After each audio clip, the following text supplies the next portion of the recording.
네, 오늘 느헤미야서 7번째 설교가 되겠습니다. 5장 14절로 19절 말씀이 오늘 본문 성경인데요. 이 본문을 통해서 이렇게 성공을 관리하라, 이런 제목으로 성공관리법에 대해서 말씀을 드리겠습니다. 우리가 성공을 하는 것도 중요하지만 그 성공을 잘 관리하는 것도 대단히 중요하다고 생각합니다.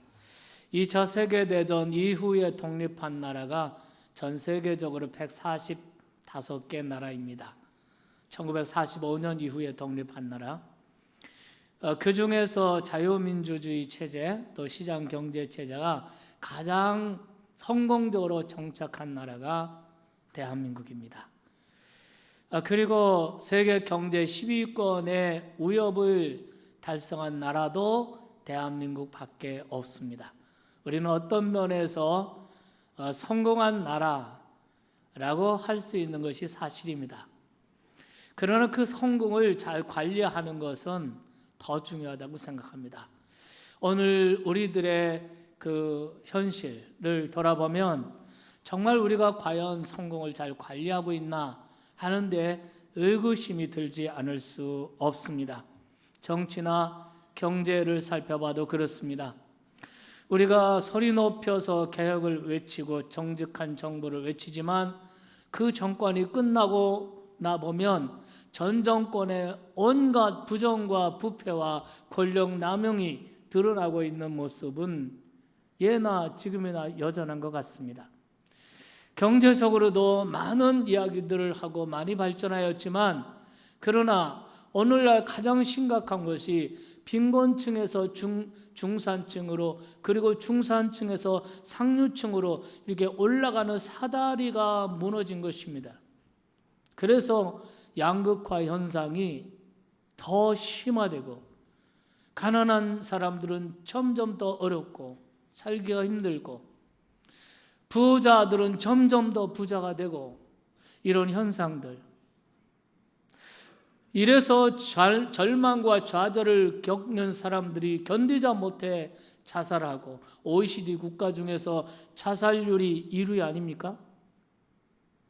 우리가 정말 몇십 년 전만 해도 상상하지 못하던 일들이 우리나라에서 벌어지고 있는 것을 볼 수가 있습니다.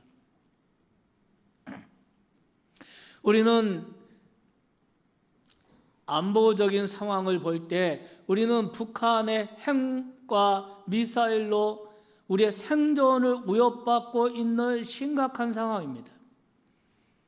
그런데 이 땅의 정치인들, 이 땅의 많은 사람들이 그것을 심각하게 인식하지 못합니다. 우리 사회의 모습이 그렇습니다. 온갖 범죄와 교만과 우상숭배와,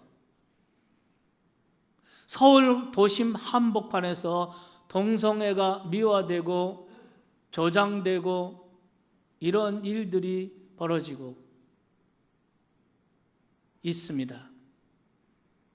물론 동성애자들, 동성애의 유혹을 받고 빠지고 고민하고 고통당하는 그들, 혐오의 대상이 아니라 정말 우리가 사랑하고 돕고 하나님 앞에 바르게 세워줘야 할 선교의 대상이라고 저는 생각합니다. 우리 사회가 동성애를 혐오하고 정죄할수록 그들은 인권을 부르짖고 나설 것입니다.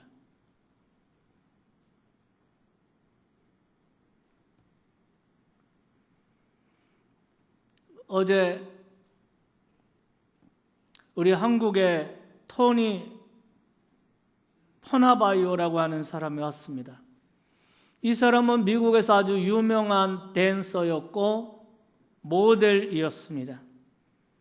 그런데 게이였습니다. 그 게이 인권 운동가로 활동했습니다. 그러다가 이 사람이 절망과 좌절 가운데 수면제 144개를 위스키와 함께 먹고 죽으려고 했는데 죽지 않고 병원에 옮겨 살아났습니다. 그리고 누군가가 그에게 복음을 전했고 그가 교회에 와서 설교를 듣고 성경을 읽기 시작하면서 동성애에서 완전히 치유받고 회복되었습니다.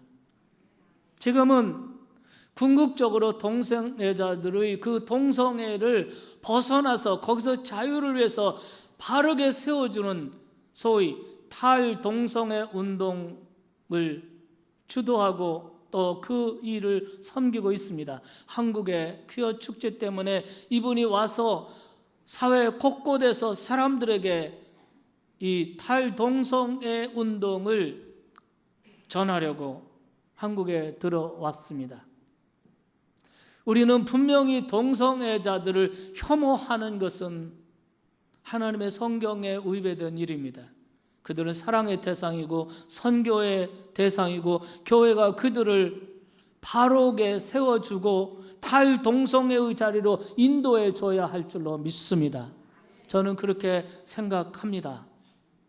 그러나 동성애라고 하는 그 자체는 인간 욕망의 절정입니다. 이거는 인간의 욕망 그 외에 다른 것이 아닙니다. 그리고 그것은 아주 가증한 죄악입니다. 그리고 그것은 영혼을 피폐하게 만들고 뿐만 아니라 그 몸을 망가뜨리는 에이즈로 죽는 사람들이 얼마나 많습니까? 그 에이즈가 동성애로 전염된다는 것은 여러분 잘 아실 것입니다. 그렇기 때문에 우리는 동성애자들은 선교의 대상으로 우리가 교회가 도와주고 세워줘야 할 선교의 대상으로 그러나 동성애 자체는 가증한 죄악으로 우리가 분명한 입장을 서야 할 줄로 믿습니다. 왜 이러한 일이 생기는 걸까요? OECD 국가 중에서 자살률이 1위다. 동성애를 문제 삼지만 그럼 이성애자들은 다 의롭습니까?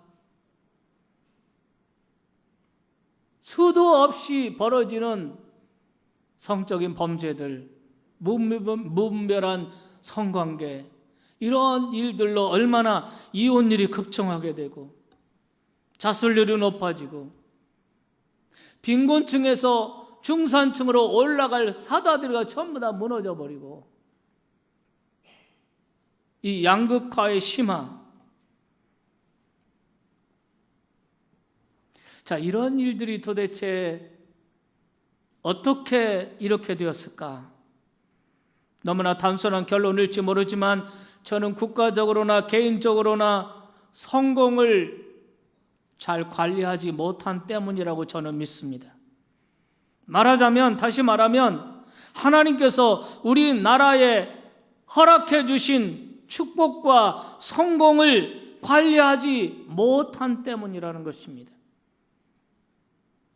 우리가 성공하는 것도 중요하지만 그 성공과 축복을 잘 관리하는 것 대단히 중요하다고 생각합니다. 오늘 본문에 보면 이렇게 시작합니다. 또한 유다 땅 총독으로 세움을 받은 때 느헤미야는 성공한 사람이라고 볼 수가 있습니다. 느헤미야는 본래 바벨론 포로의 몸으로 소년 때 바벨론에 끌려갔습니다. 바벨론 제국이 멸망하고 페르시아가 득세를 할 때 아닥사스다 왕에게 발탁되어서 황제를 섬기는 최측근 술관원으로 승진하고 그 자리를 차지하게 됩니다. 출세했습니다. 성공했습니다. 그런데 어느 날 자기 고국을 다녀온 하난이라고 하는 친구로부터 자기 조국의 현실을 듣게 됩니다. 그 땅이 불로 다 타버리고 성은 다 무너지고 성곽은 다 불타버리고 그리고 수많은 자기 동족들이 고통을 당하고 그리고 모든 위험에 노출되어 있는 상황을 접하게 되자 그는 그날부터 통곡하며 하늘의 하나님께 기도하며 자기 동족을 위해서 기도를 합니다. 그러다가 결국 그는 그 출세의 성공의 그 자리를 내려놓고 자원봉사의 한 사람이 돼서 황제의 승낙을 받고 그는 고국 유다 예루살렘으로 돌아옵니다. 그때는 정말 아무것도 없는 빈손이었습니다. 자원봉사의 한 사람이었습니다. 그러나 그 과정 어느 시점에서 느헤미야는 공식적으로 아닥사스다 황제의 임명을 받아 유다의 총독으로 이르게 되는 것입니다. 왕의 신임을 받았기 때문이었을 것입니다. 이제 그는 유다 땅에서 공식적으로 가장 영향력 있는 성공한 사람이 된 것입니다. 그가 총독이 되었다는 사실, 그게 감동이 아니라 느헤미야서를 처음부터 끝까지 다 읽어보면 느헤미야가 계속해서 끝까지 존경받는 성공자로 남아있을 수가 있었다는 것입니다. 그것은 바로 무엇을 의미합니까? 느헤미야는 성공을 잘 관리하는 모범을 보였다는 것입니다. 그렇다면 오늘 우리는 느헤미야를 통해서 느헤미야에게서 배우는 성공을 잘 관리하는 교훈은 무엇일까요? 첫째, 성공을 책임 혹은 사명으로 수용하는 것입니다. 성공을 벼슬로 보는 것이 아니고 자신의 권한과 어떤 영달로 보는 것이 아니라 그 성공을 책임으로 수용하는 것입니다. 오늘 여러분이 본문 전체를 읽어가면서 느헤미야라는 사람에 대해서 느끼시는 가장 두드러진 소감이 무엇입니까? 오늘 본문을 읽고 또 읽으면 느껴지는 것이 있습니다. 느헤미야에게서 느껴지는 것, 저는 그것이 그의 책임감, 사명감이라는 것이 가슴으로 느껴졌습니다. 그가 총독이 되었다고 해서 그 직위를 이용해서 자기 이득을 취한 적이 없습니다. 어떤 자만심도 발견할 수가 없습니다. 오히려 그에게는 팽팽한 긴장감과 부담감, 그리고 조국의 현실, 백성들의 현실에 대한 책임감을 보여주고 있습니다. 우선 14절 말씀 보시면 마지막 법을 보면은 나와 내 형제들이 총독의 녹을 먹지 아니하였다 그랬습니다. 12년 동안 총독의 자리에 있으면서 그는 많은 필요들이 있었고 많은 사람을 먹여 살려야 됩니다. 오늘 본문에 보면 적어도 144명을 매 끼마다 먹여 살려야 합니다. 얼마나 많은 필요들이 있었겠습니까? 그러나 그는 총독의 녹을 받지 않았다는 것입니다. 봉급받지 않았다는 것입니다. 15절 말씀에 보면은 그는 이전 총독들이 그랬던 것처럼 그는 백성들을 압제하지 않았다는, 이전 총독들은 많은 압제를 하였습니다. 많은 것을 빼앗고 부역을 무겁게 했습니다. 그러나 그는 백성을 압제하지 아니하였다는. 16절에 보면 그는 또한 성벽 공사에 힘을 다하였다. 그 다음 보면은 땅을 사지 아니하였고 자기 권한과 직위를 이용하여 좋은 땅, 값이 오를 만한 그런 땅을 얼마든지 직위를 이용하여 사둘 수 있었지만 그는 그것을 하지 않았다는 것입니다. 왜 그랬습니까? 총독이 된 것은 자기 부귀와 영달을 위해서가 아니라 총독이 된 그 성공을 책임으로 받아들인 것입니다. 여러분, 지도자가 된다는 것은 바로 책임을 지는 사람이 된다는 의미인 줄 믿으시기 바랍니다. 그에게는 총독의 자리가 벼슬이 아니라 단순한 출세가 아니라 부귀 영달이 아니라 책임이요 사명이었습니다. 저는 우리 사회의 역사적 비극의 하나는 우리 사회가 성공을 책임의 의미로 받아들이지 못하고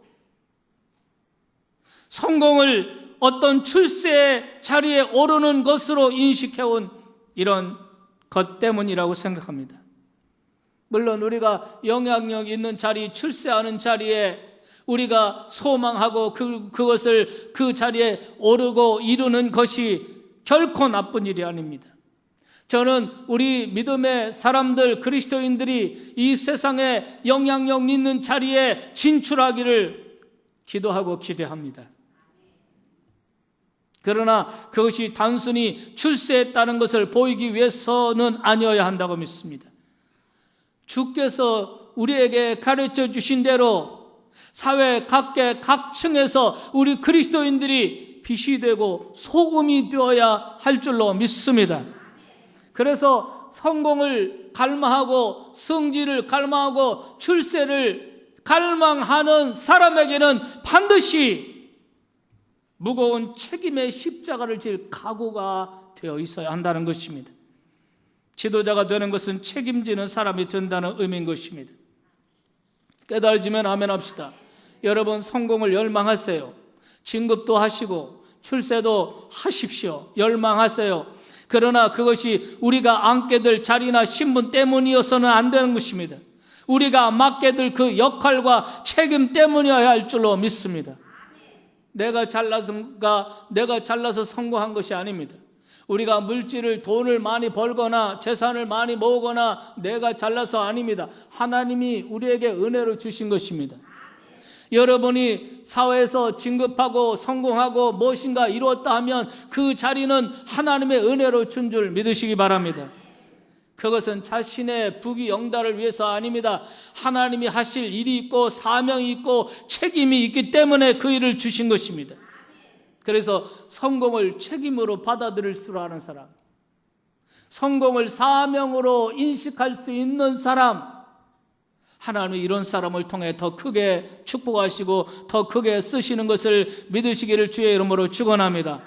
둘째, 느헤미야에게서 배우는 성공을 관리하는 교훈. 둘째는 성공을 섬김으로 응답하는 것입니다. 본문을 깊이 묵상해 보면 느헤미야의 의식을 지배하던 중요한 것이 하나 있습니다. 그의 의식을 온통 지배하고 있던 중요한 것, 그것은 바로 백성들이었습니다. 15절 말씀에 보면은 나보다 먼저 있었던 총독들은 백성들에게서 양식과 포도주와 은 40세겔을 그들에게서 빼앗았습니다. 또한 그들의 종자들도 백성들을 압제하였다라는 기록이 나옵니다.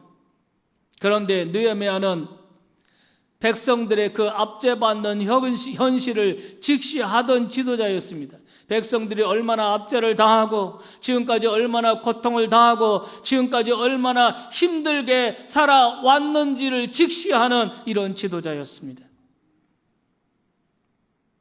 18절 마지막 부분에 보면 이렇게 말합니다. 이 백성의 부역이 중함이었더라. 그는 백성의 부역이 중하고 그들이 내는 세금, 그들이 힘든 거 너무나 잘 알았던 것입니다. 그래서 17절 말씀으로 돌아가서 보면은 그는 144명을 먹여 살려야 하고 하루에도 수많은 양식이 필요하지만, 그러나 백성들의 중한 노역을 생각할 때, 그들이 압제를 당하고 많은 것을 빼앗기고 있었던 것을 기억할 때 자기의 권리인 총독의 봉급을 요구할 수가 없었다는 것입니다. 그래서 녹을 받지 않았다. 12년 동안 그렇게 했다라고 말하고 있습니다. 그리고 그가 그렇게 결심한 거, 그렇게 실천할 수 있었던 거, 그 실천이 가능했던 이유를 15절에서 이렇게 말하고 있습니다. 15절 말씀을 보시겠습니다. 15절 말씀에 보면은 이렇게 말해요. 마지막에 보십시오. 나는 하나님을 경외함으로 이렇게 행하지 아니하였다. 믿으십니까? 그의 섬김의 결심, 총독의 자리, 그 성공의 기회를 섬김으로 응답하고 그렇게 살 수 있었던, 그것이 가능했던 것은 바로 그가 하나님에 대한 경외심이라는 것입니다. 그 하나님께서 백성들을 섬기도록 나를 이 총독의 자리에 세우시고 이 총독의 자리로 부르셨다는 것입니다. 총독의 자리를 사명의 자리로, 책임의 자리로 받아들이면서, 그러기 때문에 그는 하나님을 경외하기 때문에 하나님의 부르심의 그 뜻대로, 그 소명대로 그는 총독의 권한을 가지고 최대한 백성들을 섬기는 일에 그걸 사용했다는 것입니다. 여러분, 이것이 성공을 관리하는 것입니다. 여러분이 크고 작은 업적을 이루고 성공에 이르고 어떤 자리에 이르고 무엇인가 소유하게 되었다면 여러분 그것을 섬김으로 응답하시기를 주의 이름으로 축원합니다. 그럴 때 하나님이 그를 더 축복하십니다. 하나님이 더 그를 크게 쓰시는 줄 믿으시면 아멘 합시다. 우리 민족의 최근사세의 불행은 바로 이런 사람들이 없었다는 것입니다. 사심없이 백성들을 섬기기 위한 동기로 응답한 지도자가 별로 없었다는 것입니다. 이것은 우리의 자조로 끝나지 않기 위해서는 이제라도 섬김의 기회를, 성공을 섬김의 기회로 실천하는 사람들이 이 나라 각계각층에서 일어나야 할 줄로 믿습니다. 먼저 예수를 믿는 그리스도인들은 여러분이 있는 곳에서 크든 작은 어떤 것을 이루고 어떤 지위에 오고 여러분이 어떤 성공을 가지고 있다면 그것을 성공의 안일로, 육신의 안일로, 영달로 삼지 말고, 교만하지 말고, 선줄로 생각하지 말고, 믿습니까? 섬김의 기회로 활용하라는 것입니다.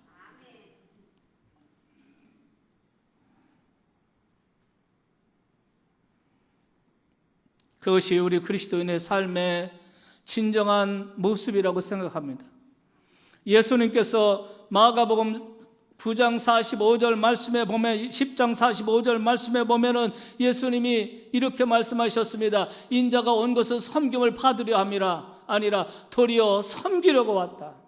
자기 목숨을 많은 사람을 대속물로 주려 함이니라 라고 말씀했습니다. 그렇다면 예수를 믿는 그리스도인들에게 있어서 섬김의 삶이란 선택이 아닙니다. 섬김은 그리스도인의 존재 양식이고 삶의 본질인 줄 믿으시면 아멘 합시다. 우리의 선택이 있다면 무엇으로, 어디에서 섬길까, 이것만 있을 뿐입니다. 여러분, 우리가 성공을 관리하지 못하면 우리는 망합니다.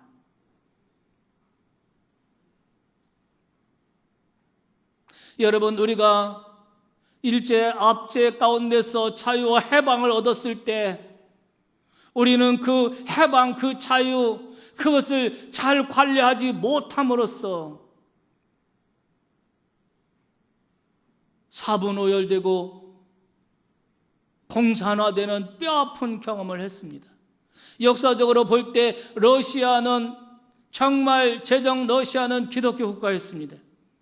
그런데 그 제정 러시아에서 공산주의가 발원하고 공산주의가 일어났습니다. 왜 그랬습니까? 교회가 하나님이 주신 은혜, 하나님의 축복, 교회가 하나님이 주신 그 축복들과 성공들을 관리하지 않았기 때문에 러시아 사회는 공산화되고 말았습니다. 지난번에 중국 시안에 가니까 거기에 모택동 또 주은내 이런 사람들이 국민당 정부를 대항해서 공산주의 운동을 일으킨 그 운동 일으킨 우리나라의 임시정부와 같은 그런 그곳을 가봤습니다. 생각해 봤습니다.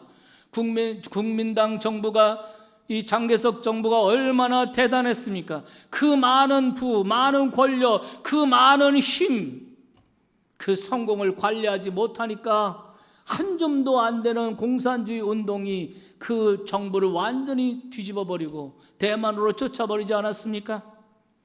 여러분, 한국교회가 130년 동안 얼마나 많은 하나님의 은혜와 축복을 받았습니까? 그러나 한국교회가 이 축복을, 이 부흥을 제대로 관리하지 못하면 어떻게 되겠습니까? 맛을 잃은 소금이 밖에 버려 사람들에게 짓밟히듯이 대한민국 사회에서 조롱거리가 되고 웃음거리가 되고 비난거리가 되지 않겠습니까? 성공을 관리하는 것이 얼마나 중요한지 모릅니다. 여러분 인생, 여러분 개인도 마찬가지예요. 하나님이 주신 작은 은혜, 하나님이 주신 작은 성공을 잘 관리하면 하나님은 더 큰 성공을 주시고 더 크게 축복하실 줄로 믿습니다. 그렇기 때문에 성공을 섬김으로 응답하는 훈련을 하셔야 됩니다. 성공을 섬김으로 응답하는 훈련을 열심히 하세요. 여러분의 직장에서 승급하셨습니까? 그 승급을 가지고 자만하지 말고, 그리고 아랫사람 주변 사람들에게 의시되지 말고, 여러분 그 승급을 정말 섬김의 기회로 활용해 보십시오. 그러면 여러분은 더 귀하게 될 줄 믿습니다. 세 번째, 성공을 최선으로 관리하라. 여러분 본문 16절에 보면 느헤미야는 이 성벽 공사를 할 때에 힘을 다했다 이렇게 기록되어 있습니다. 최선을 다했다는 것입니다. 그리고 그 밑에 보면 그는 달리 땅을 사지 아니했다 그랬습니다. 자기 지위를 이용해서 얼마든지 땅을 구입할 수 있는데 땅을 사지 않았다. 그는 성공을 자기 자신의 안위를 위해서 활용하지 않았다는 것입니다. 자기만 그럴 뿐만 아니라 자기의 종자들, 즉 자기의 측근들도 잘 관리했습니다. 성공했을 때 그 성공을 관리를 잘해야 더 귀하게 쓰임받게 되는 줄 믿으시면 아멘 하겠습니다. 여러분 느헤미야는 자기 노후에 왜 관심이 없었겠습니까? 느헤미야인들 편안한 인생을 누리고 싶은 유혹이 왜 없었겠습니까? 그러나 그는 매 순간순간 느헤미야를 지배하는 것이 하나님에 대한 믿음이었다고 저는 깨달았습니다. 내가 주님이 부르신 그 부르심 앞에 내가 최선을 다하면 내 인생의 나머지는 하나님이 책임져 주신다, 이런 믿음 말이에요. 그러나 하나님을 믿는 순간순간 느헤미야를 지배한 것은 하나님에 대한 믿음이었어요. 그런 증거가 그의 마지막 기도에서도 우리가 잘 찾아볼 수가 있습니다. 19절 말씀을 보겠습니다. 내 하나님이여, 내가 이 백성을 위하여 행한 모든 일, 이 백성을 위해서 행한 모든 일, 최선을 다한 그 모든 일을 하나님 기억하시고 내게 은혜를 베풀어 주시옵소서. 이게 무슨 기도입니까? 하나님, 내가 이 백성을 위해서 하나님이 내게 주신 총독의 직분, 그 성공을 가지고 이 백성들을 위해서 최선을 다해 섬겼습니다. 그러므로 하나님이 기억하시고 나의 나머지 인생은 하나님이 책임져 주시옵소서. 이것이 그의 믿음이었습니다. 그것이 또한 바울의 고백이기도 하고 바울의 기도이기도 했습니다. 디모데후서 4장 7절 8절 말씀을 보면 나는 선한 싸움을 싸우고 나의 달려갈 길을 마치고 믿음을 지켰으니 이제후로는 나를 위하여 의의 멸관이 예비되었으므로 나 곧 의로우신 재판장이 그날에 내게 주실 것이며 내게만 아니라 주의 나타나심을 사모하는 모든 자에게노라, 이렇게 말합니다. 이게 무슨 말입니까?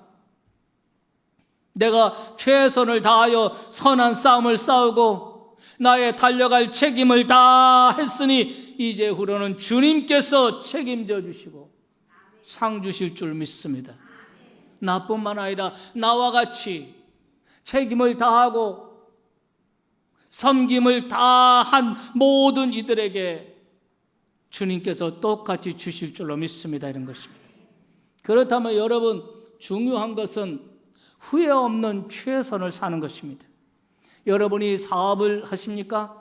그것이 큰 사업이든 구멍가게든 여러분 작은 가게를 하든 최선을 다하는 것입니다. 여러분이 직장 생활도 여러분이 최선을 다하시기 바랍니다. 환경을 탓하지 말고, 부하들 탓하지 말고, 여러분 상사 탓하지 말고, 주어진 여건과 환경 속에서 여러분의 직책을 가지고 여러분의 포지션에서 최선을 다해서 섬김으로 응답하시는 것입니다. 여러분의 가정생활도 마찬가지예요. 여러분의 자녀 양육도 마찬가지로 교회에서 하나님께서 맡겨주신 직분, 직책을 감당하는 일도 그렇습니다. 내 역량을 넘어선 것은 어쩔 수 없지만 그러나 주께서 나의 삶의 마당에 허락하신 모든 사역의 현장에서 내가 최선을 다하는 것입니다. 여러분, 바울의 신앙생활도, 개인 신앙생활도 그렇게 했습니다.